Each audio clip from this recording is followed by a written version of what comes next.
प्रदोष के व्रत की प्राचीन कथा। क्यों किया जाता है प्रदोष? प्रदोष माह में 2 बार यानी शुक्ल एवं कृष्ण पक्ष की 12 अथवा 13 को आता है। प्रदोष का व्रत एवं उपवास भगवान सदाशिव को प्रसन्न करने के लिए किया जाता है। प्रदोष काल में स्नान करके मौन रहना चाहिए, क्योंकि शिव कर्म सदैव मौन रहकर ही पूर्णता को प्राप्त होता है। इसमें भगवान सदाशिव का पंचामृतों से संध्या के समय अभिषेक किया जाता है। प्रदोष का सबसे बड़ा महत्व है कि सोम यानी चंद्र को कृष्ण पक्ष में प्रदोष काल पर्व पर भगवान शिव ने अपने मस्तक पर धारण किया था। यह सोम प्रदोष के नाम से जाना जाता है। उपासना करने वाले को एवं प्रदोष करने वाले को सोम प्रदोष से व्रत एवं उपवास प्रारंभ करना चाहिए। प्रदोष काल में उपवास में सिर्फ हरे मूंग का सेवन करना चाहिए, क्योंकि हरा मूंग पृथ्वी तत्व है और मंदाग्नि को शांत करता है। अब जानते हैं कि प्रदोष क्यों किया जाता है, प्रदोष में दोष क्यों है और दोष है तो प्रदोष क्यों है। पौराणिक कथा अनुसार चंद्र का विवाह दक्ष प्रजापति की 27 नक्षत्र कन्याओं के साथ संपन्न हुआ। चंद्र एवं रोहिणी बहुत खूबसूरत थीं। रोहिणी पर अधिक स्नेह देख शेष कन्याओं ने अपने पिता दक्ष से अपना दुख प्रकट किया। दक्ष स्वभाव से ही क्रोधी प्रवृत्ति के थे और उन्होंने क्रोध में आकर चंद्र को श्राप दे दिया कि तुम क्षय रोग से ग्रस्त हो जाओ। सैने चंद्र क्षय रोग से ग्रसित होने लगे और उनकी कलाएं क्षीण होना प्रारंभ हो गईं। नारद जी ने उन्हें मृत्युंजय भगवान आशुतोष की आराधना करने को कहा। तत्पश्चात दोनों ने भगवान आशुतोष की आराधना आरंभ की। चंद्रमा अंतिम सांसें गिन रहे थे। चंद्र की अंतिम एक धारी की भगवान शिव ने प्रदोष काल में चंद्रमा को पुनर्जीवन का वरदान देकर उसे अपने मस्तक पर धारण कर लिया। अर्थात चंद्र मृत्यु तुल्य होते हुए भी मृत्यु को प्राप्त नहीं हुए। पुनः धीरे धीरे चंद्र स्वस्थ होने लगे और पूर्णमासी पर पूर्ण चंद्र के रूप में प्रकट हुए। प्रदोष में दोष यही था कि चंद्र क्षय रोग से पीड़ित होकर मृत्यु तुल्य कष्टों को भोग रहे थे।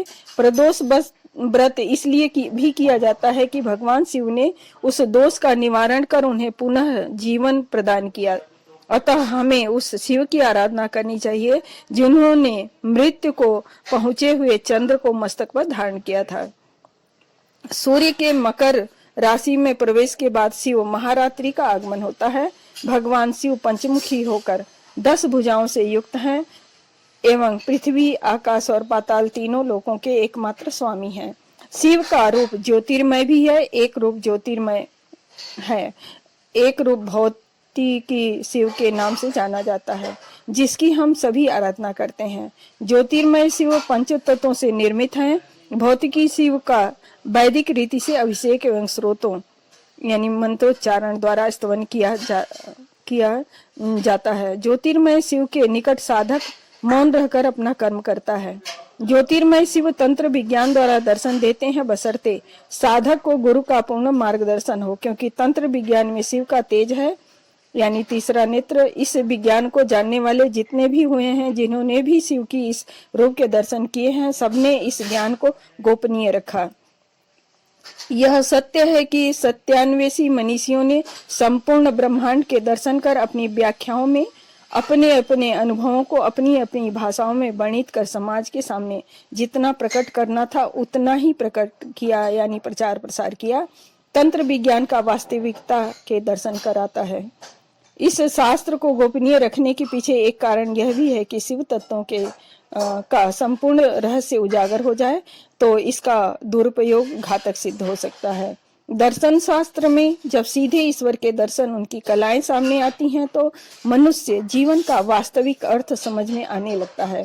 परमहंस आवृत्ति जिसमें इंसान बालक स्वरूप हो जाता है, तब वांछित रूप में ईश्वर दर्शन करता है।